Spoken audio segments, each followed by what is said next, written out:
पण भाग पाडूया.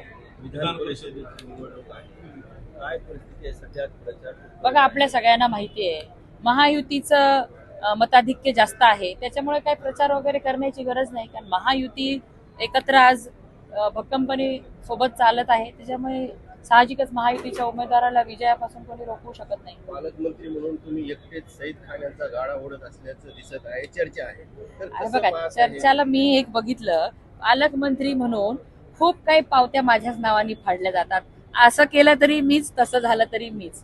त्यामुळे आमच्या महायुतीचा निर्णय हा आमचे नेते मुख्यमंत्री देवेंद्र फडणवीस साहेब, उपमुख्यमंत्री एकनाथ शिंदे साहेब व राष्ट्रवादीच्या उपमुख्यमंत्री सुनेत्राताई पवार हे तिघं मिळून घेत असतात. म्हणून हा महायुतीचा उमेदवार किंवा कुठल्या पक्षाला ही जागा सोडावी, उमेदवार कोण असावा हे तिघांनी मिळून ठरवलेलं आहे.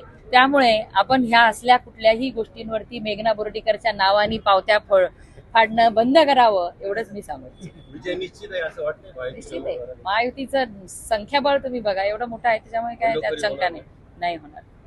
महाविकास आघाडीचा उमेदवार आहे, एक अपक्ष आहे, तरी सुद्धा महायुतीला कसं कॉन्फिडन्स आहे?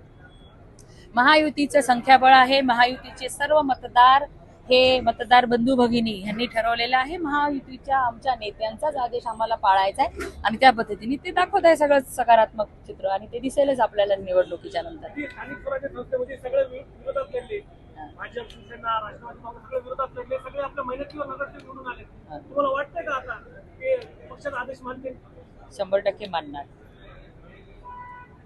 चला, ओके.